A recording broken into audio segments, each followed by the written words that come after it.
जय जोहार, नमस्कार। दैनिक छत्तीसगढ़ चैनल देख रहे हैं आप। मैं हूं आपके साथ अभिजीत कुमार और करते हैं आज की खबरों की शुरुआत सबसे पहली बड़ी खबर के साथ। इससे पहले छत्तीसगढ़ से अगर आप और देखना चाहते रोजाना छत्तीसगढ़ के समाचार तो नीचे लाल कलर का सब्सक्राइब बटन दिया है, जिसे दबाकर चैनल को आपको सब्सक्राइब करना है।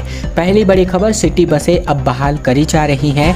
8 साल पहले लगभग 67 बसों का संचालन किया जाता था जब जनसंख्या 11 लाख थी, और अब जनसंख्या बढ़कर जब 16 लाख हो चुकी है तो सिटी बसों की संख्या और घट चुकी है और घटकर सिटी बसों की संख्या 60 पर जा पहुंची है। दरअसल 2.5 साल बाद बीते दिन 30 सिटी बसें शुरू हुई हैं, 30 और बसें शुरू होने वाली हैं, पर ये नाकाफी है। 8 साल पहले की जनसंख्या और ज़रूरत के मुताबिक शहर में 67 बसें चलाने की प्लानिंग की गई थी, जब यहाँ की जनसंख्या यानी कि रायपुर की जनसंख्या 11 लाख थी और आज जनसंख्या 16 लाख है। लेकिन सिटी बसों की संख्या 67 से घटकर 60 हो गई है।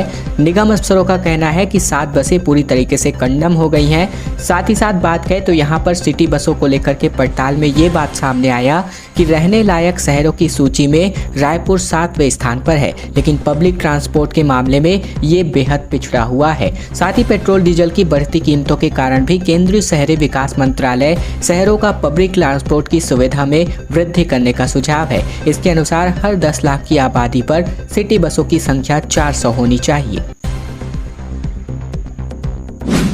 अच्छी खबर, जहां पर तृतीय चतुर्थ श्रेणी की भर्ती अब सेंट्रलाइज्ड होने वाली है, क्योंकि मेडिकल कॉलेज में 4000 पद पहली बार इसकी भर्ती व्यापमं द्वारा आयोजित करी जाएगी। दरअसल बात करें तो यहां पर प्रदेश के 10 सरकारी मेडिकल कॉलेजों व इससे संबद्ध जो भी अस्पताल हैं, इनमें तृतीय और चतुर्थ श्रेणी के लगभग 4000 से भी ज़्यादा कर्मचारियों की भर्ती पहली बार व्यावसायिक परीक्षा मंडल यानी कि छत्तीसगढ़ व्यापमं से होने वाली है। अभी तक ये भर्तियाँ कॉलेजों और इनसे अस्पतालों के स्तर पर ही आयोजित करी जा रही थी, लेकिन पिछले कुछ समय से शिकायतें आ रही थी कि प्रक्रिया के कारण भर्तियां लेट हो रही है और विवाद भी सामने आ रहे हैं। इसीलिए चिकित्सा शिक्षा विभाग ने अब सेंट्रलाइज्ड भर्ती कराने का फैसला किया है। इसकी सूचना जल्द ही छत्तीसगढ़ व्यापमं को भेज दी जाएगी।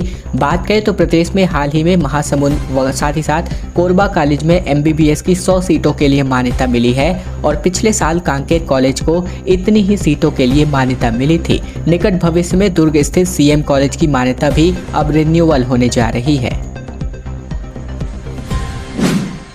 हसदेव के जंगल में अब कटाई एक बार फिर से शुरू हो चुकी है। खदान का विरोध कर रहे ग्रामीणों को पुलिस ने गिरफ्तार किया। प्रशासन बोला कि 45 हेक्टेयर के पेड़ कटने वाले हैं। दरअसल दशकों से चल रहे विरोध के बावजूद छत्तीसगढ़ में हसदेव के जंगलों पर आरी चल गई है।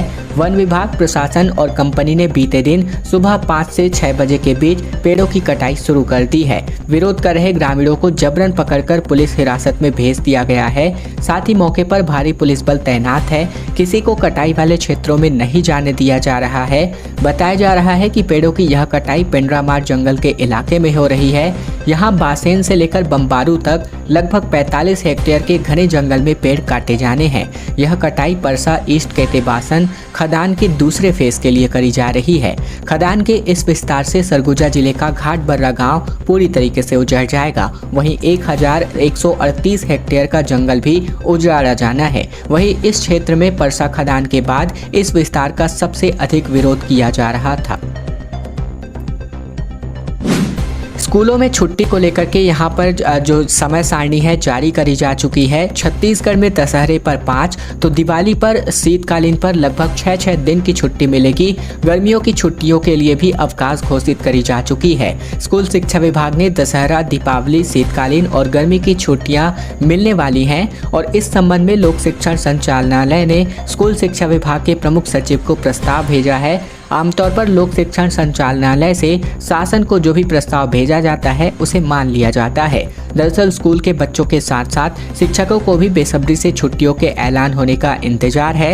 नवरात्रि का दूसरा दिन बीते दिन था और इसीलिए संभव है कि लोक शिक्षण संचालनालय द्वारा भेजे गए प्रस्ताव के आधार पर ही छुट्टियों का ऐलान हो सकता है। और हम आपको बता दें कि अगर इसका ऐलान हुआ तो यहाँ पर दशहरा का अवकाश 3 अक्टूबर से लेकर 7 अक्टूबर तक कुल 5 दिन, दीपावली का अवकाश 21 अक्टूबर से लेकर 26 अक्टूबर तक कुल 6 दिन, शीतकालीन अवकाश 23 दिसंबर से लेकर 28 28 दिसंबर तक कुल 6 दिन, साथ ही ग्रीष्मकालीन अवकाश यहाँ पर मई से लेकर के 15 मई तक माह कीजिए 15 जून तक कुल 46 दिनों का रहने वाला है।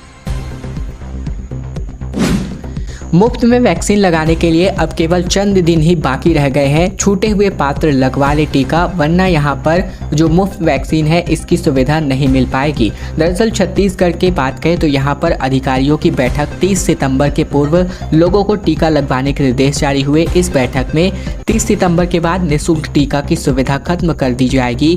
कोविड से बचाव का एकमात्र उपाय टीकाकरण ही है। दरअसल कलेक्टर के मुताबिक मुफ्त वैक्सीन के लिए अब केवल 2 से 3 दिन ही बच गए हैं।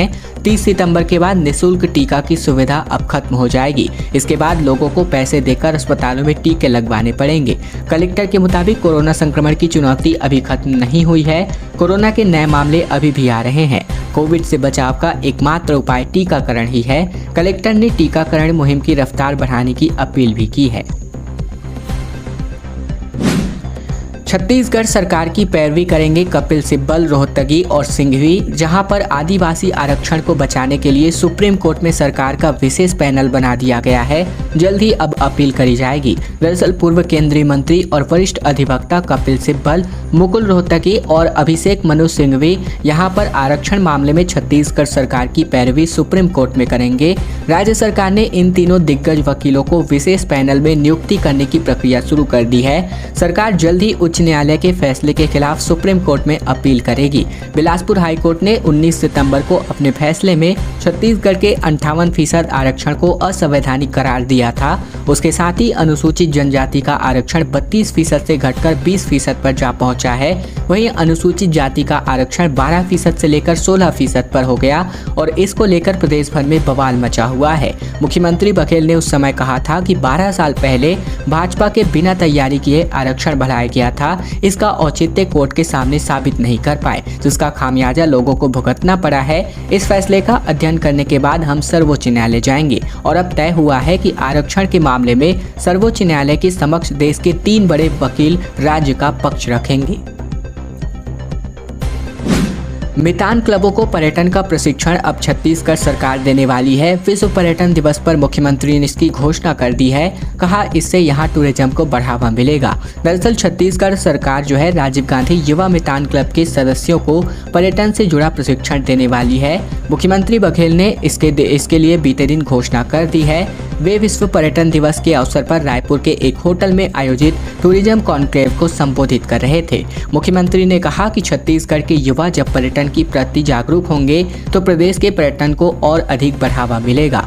मुख्यमंत्री बघेल ने यह भी कहा कि एक समय था जब छत्तीसगढ़ का नाम लेते ही लोगों के जहन में सिर्फ खनिज संसाधन और नक्सलियों का ख्याल आता था। लंबे समय तक छत्तीसगढ़ का पर्यटन उपेक्षित रहा और नया राज्य बनाने के बाद भी पूरा ध्यान सिर्फ नक्सल समस्या पर ही था। छत्तीसगढ़ में इतना सब कुछ है कि सिर्फ प्रकृति से मिले उपहारों को ही हम व्यवस्थित कर ले तो यह स्थान पर्यटकों की पहली पसंद बन जाएगा। छत्तीसगढ़ में प्रदेश में बात करें तो यहाँ पर बीज के 99 और रासायनिक खाद के 109 नमूने पूरी तरीके से फेल हो चुके हैं। कृषि विभाग ने बेचने पर अब रोक लगा दी है। दरअसल प्रदेश में खरीफ सीजन में किसानों को बेचे गए 3% बीज और 6% से अधिक रासायनिक खाद अमानक पाए गए हैं। कृषि विभाग की जाँच में बीज के 99 तो वहीं खाद के 109 नमूने फेल हो गए हैं। अमानक पाए गए बीजों में धान और मक्का के साथ साथ ज्यादातर तिलहन के फसल शामिल है। ज्यादातर बीजों में निर्धारित समय में ही अंकुरण नहीं हुआ है और इसे देखते हुए कृषि विभाग ने ऐसे बीजों के लिए लॉट की बिक्री पर लगाने के साथ ही यहां पर रोक लगा दिया गया है। साथ ही संबंधित विक्रेताओं को नोटिस भी जारी किया गया है। कृषि विभाग के अफसरों के अनुसार बात करें तो मुख्यमंत्री भूपेश बघेल के निर्देशानुसार राज्य में रासायनिक उर्वरकों, बीज और कीटनाशकों साथ ही साथ औषधि की गुणवत्ता पर विशेष निगरानी रखी जा रही है। कृषि विभाग के जिला स्तरीय अधिकारी अपने अपने इलाके में लगातार दबिश दे रहे हैं। राज्यपाल ने आरक्षण के मामले में सरकार से पूछा कि आखिरकार सरकार क्या कर रही है। राजभवन पर पहुंचे मंत्री मोहम्मद अकबर और साथ ही साथ मंत्री रविंद्र चौबे अटके विधेयकों को अनुमति देने का आग्रह किया गया। दरअसल वन परिवहन विधि मंत्री मोहम्मद अकबर और संसदीय कार्य मंत्री रविंद्र चौबे बीते दिन राजभवन पहुंचे, जहां पर दोनों मंत्रियों ने राज्यपाल अनुसुईया उइके से मुलाकात की और वहां अटके विधेयकों को अनुमति देने का आग्रह किया। इस मुलाकात के दौरान राज्यपाल ने मंत्रियों से यह पूछ लिया कि आदिवासी समाज का आरक्षण घटाने के उच्च न्यायालय के फैसले पर सरकार क्या कर रही है। राजभवन के बाहर पत्रकारों से चर्चा में कृषि, जल संसाधन और संसदीय कार्य मंत्री रविंद्र चौबे ने कहा कि राज्यपाल से सौजन्य मुलाकात के लिए आए थे। पिछले समय हमने कुछ वित्त विधेयक दिए हैं जिन्हें राजभवन में भेजा गया है, उस पर जल्दी अनुमति देने का आग्रह किया गया है। हम लोग चाहते हैं कि उस पर महामहिम की जल्दी अनुमति मिल जाए। इससे बिजली शुल्क का विधेयक है, भूजल प्रबंधन का विधेयक है, सहकारी समितियों का संशोधन विधेयक है, भू राजस्व का विधेयक है और तकनीकी विश्वविद्यालय के कुलपति का कार्यकाल बढ़ाने संबंधी विधेयक है, जिसके बारे में यहाँ पर जानकारी साझा की मंत्री रविंद्र चौबे ने। केंद्रीय राज्य मंत्री का सरकार पर हमला सामने आ रहा है। रेणुका सिंह बोली कि यहाँ पर 4 साल में भी यहाँ पर कांग्रेस की घोषणाएं नहीं पूरी हो पाई। नल जल, पीएम आवास जैसी योजनाएं पूरी तरीके से ठप पड़ चुकी हैं। दरअसल केंद्रीय राज्य मंत्री रेणुका सिंह ने राज्य की कांग्रेस सरकार के खिलाफ जमकर हमला बोला है। सरकार के 4 साल के कार्यकाल बात करें यहाँ पर देश में कांग्रेस की स्थिति को लेकर उन्होंने निशाना साधते हुए कहा कि प्रदेश में सरकार के आने वाले के कांग्रेस के लिए कांग्रेस ने जनता से बहुत सारी घोषणाएं की थी, लेकिन अब तक उनकी योजनाएं शुरू नहीं हो पाई है। प्रदेश की जनता का हाल बेहाल है।